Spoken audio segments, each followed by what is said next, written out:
রোজকার সকালের মতো আজকের সকালটাও ব্যতিক্রম হয়নি। বরমশাইকে অফিস পাঠিয়ে দিয়ে যথারীতি মাকে ফোন করলাম। আর এখন তো প্রত্যেক দিন মাকে 3বার করে ফোন করছি, মায়ের শরীরটা খুব অসুস্থ। ফোন করে কথোপকথন হতে হতে মাকে জিজ্ঞাসা করলাম, মা আজকে কি রান্না করেছো? মা বলল, এক তরকারি আর মাছ, ব্যাস এটুকুই। তো মাকে জিজ্ঞাসা করলাম, কি তোমার এক তরকারি? সেটা মা যা উত্তরে বলল, চলুন আপনাদের সাথে সেটা শেয়ার করি।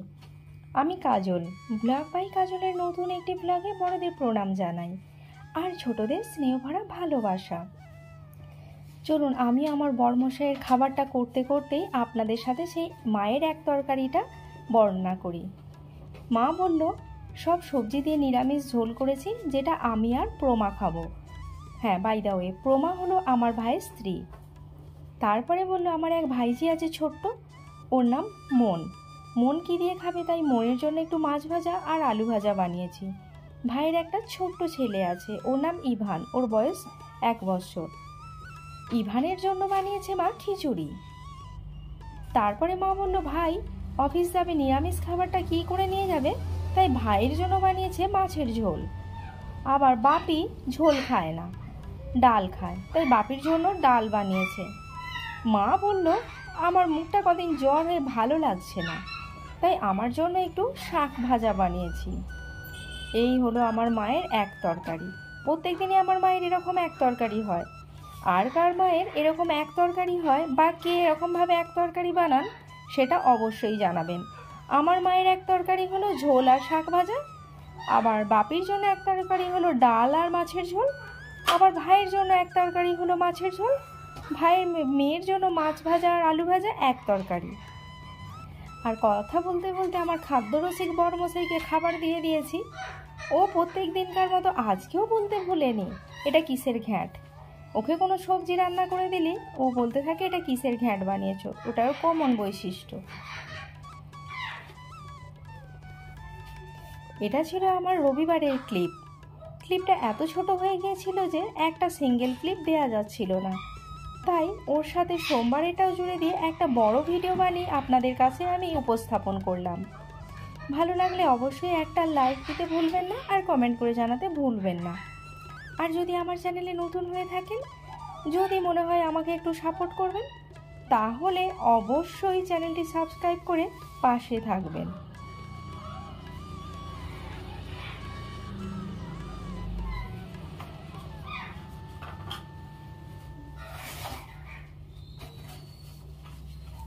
আর খাদ্যরসিক বরের খাওয়া দাওয়া হয়ে যেতে আমিও পাশে বসে পড়েছিলাম খেতে। তারপর ওই দিন আর ক্লিপ করা হয়নি। আজকে সোমবার সকাল, বড়মশাইয়ের জন্য বানাচ্ছি সুজির উপমা। বড়মশাইয়ের সুগার, তাই ওকে মিষ্টি দেওয়া কোনো কিছু দেওয়া যায় না। আর খাবার তো জানেন, সুগার রুগীদের অনেক কিছু রেস্ট্রিকশন। যথারীতি করার মধ্যে কথা বলতে বলতে দিয়ে দিয়েছি পেঁয়াজ, ক্যাপসিকাম, কালারফুল, গাজর আর বেশ কিছুটা কাঁচা লঙ্কার ঝাল। বড়মশাই আবার ঝাল খুব পছন্দ করে, তবে আবার শুকনো লঙ্কা খায় না। সুজিটাও ওর মধ্যে দিয়ে একটু জল দিয়ে দিলাম। আর আপনার এই গরমে এইভাবে একটু সুজির উপমা করে খেতে পারেন, এটা পেটটাও ভালো থাকে, খেতেও বেশ ভালো লাগে রোজকার একঘেয়েমি খাবারের থেকে। আর বেশ কয়েকটা বাদামও ভেজে রেখেছিলাম, ওর মধ্যে দিয়ে দিয়েছি। আর শেষে একটু ধনেপাতার কুচি আর একটু জিরে, ধনে, গোলমরিচের গুঁড়ো দিয়ে নামিয়ে নিলাম, ব্যাস। ওটা ঠান্ডা হওয়া পর্যন্ত অপেক্ষা করে তারপর যথারীতি বরমশাইয়ের টিফিন বক্সে গুছিয়ে টুছিয়ে দিয়ে দিচ্ছি। আর জানেন তো, সবজিগুলো প্রত্যেক দিন রাতে কেটে রাখি, যাতে সকালবেলা খুব তাড়াতাড়ি, মানে 1 ঘন্টার মধ্যে আমার রান্নাগুলো হয়ে যায়।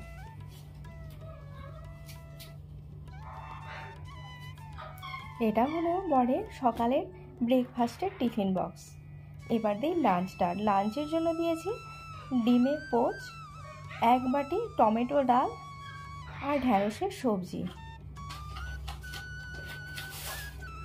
আর অল্প একটু ভাত।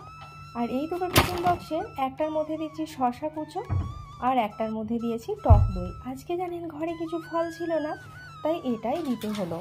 আর 1 বাটি ভাত, ব্যাস। চলুন টিফিন বক্সে ঢাকনাগুলো বন্ধ করে বরমশাইকে অফিসে রওনা হওয়ার জন্য জামা কাপড়গুলো দিয়ে দিই।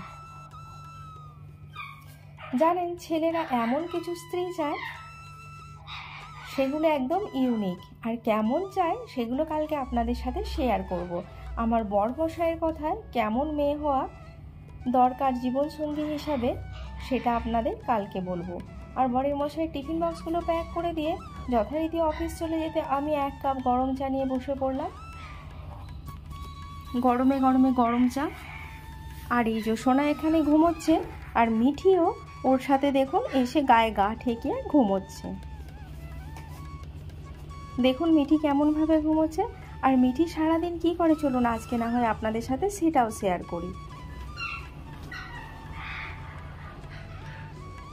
সোনা উঠে ব্রাশ করার সময় আমি চশমাটা এখানে টেবিলে খুলে রেখেছিলাম, দেখি মিঠি ওটাকে ঠোঁটে করে নিয়ে এদিক ওদিক করছে, আর সোনা তাই নিয়ে ওর সাথে বসে পড়েছে। তারপর চলে এসেছি একেবারে লাঞ্চ খেতে। সোনার শরীরটা ভালো নেই, তাই ও দই আর আম দিয়ে ভাত খাচ্ছিল, আর আমি এই যে বরমশাইয়ের জন্য রান্না করেছিলাম ওটাই, আমার জন্য আর এক্সট্রা করে কিছু করি না, ভালোও লাগে না। আর মিঠি দেখুন সোনার পাতে না, ওকে যতই খাবার দিই সোনার পাতে মুখ দিয়ে খেতে যাবে, ওর এটাই বৈশিষ্ট্য।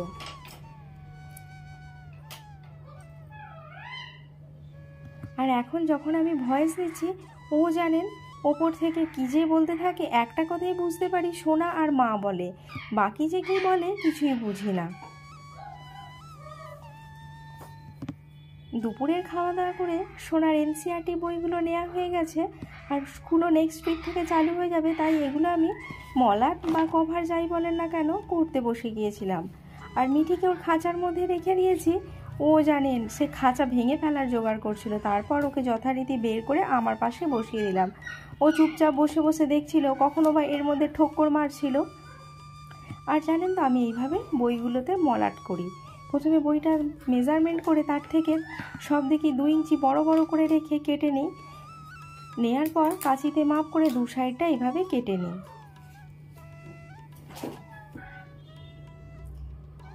তারপর এই 2 সাইডটা ফোল্ড করে ভেতরে দিয়ে এর মধ্যে এবার বইটা চাপিয়ে দেব। বইটা আমার যথারীতি চাপানো হয়ে যেতে বইটাকে উল্টে অপর দিকটাও কভার করে দিয়েছি। চলুন এবার এইগুলো ফোল্ড করে দেয়া যাক। প্রথমে 2 সাইডটা এরকমভাবে ফোল্ড করে দেব, দিয়ে ভেতরে যথারীতি ভেতরে এইগুলোকে মেজারমেন্ট করে সেট করে দিচ্ছি। এরপরে এই 2 দিকের যে 4টে কোণা হয়েছে, কোণাগুলোকে আমি বইটা যতখানি রয়েছে ততখানি কাঁচি দিয়ে কেটে দেব। দেওয়ার ফলে কি হলো, ওগুলো একটা পকেটের মতো হয়ে গেল। আর ওই যে ভেতরে যে ছোট টুকরো অংশটা ওইটা ভেতরে এইভাবে পুরো ভেতরে গুঁজে বা প্রবেশ করিয়ে দিলে আর কি হবে জানেন তো, বইটা খুলবেও না। এতে করে সেলো টেপও আটকাতে হবে না, আর আঠাও আটকাতে হবে না। বেশ কয়েকটা বইয়ের যে পিসটা ভেতরে থেকে যায় ওই পিসটাগুলোও নষ্ট হবে না। যখন আমার ইচ্ছা যাবে এই পকেটের ভেতর থেকে এই ইন করা অংশটা খুলে নিয়ে আপনি বইয়ের পেজগুলো বেশ সহজেই করে নিতে পারেন। তাই এইভাবে ইন করে বইয়ের কভার করলে বইটাও ভালো থাকবে, আঠারও দরকার পড়বে না, আর সেলো টেপ বা স্টেপল করারও প্রয়োজন পড়বে না। যদি আপনারা চান এইভাবে বইয়ের মলাট বা কভার করতেই পারেন। তো চলুন কথা বলতে বলতে সোনার সব বইগুলোই কভার করে দিই।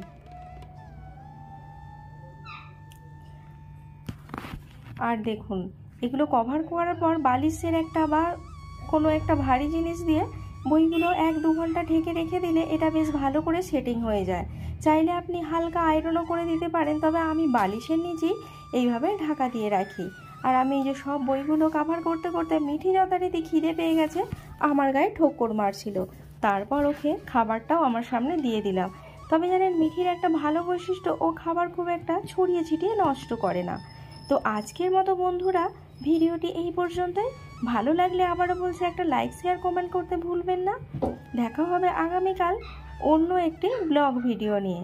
ততক্ষণ বাই বাই বন্ধুরা, সবাই খুব ভালো থাকবেন, আর বেশি বেশি করে গরমে জল খাবেন, আর নিজেদের যত্ন নেবেন। আর যারা আমার বয়স্ক মা বা দিদি রয়েছেন, কাকু জেঠু, তারা অবশ্যই গরমে খুব একটা রোদে বেরোবেন না। তো সবাইকে বিদায়, বাই বাই।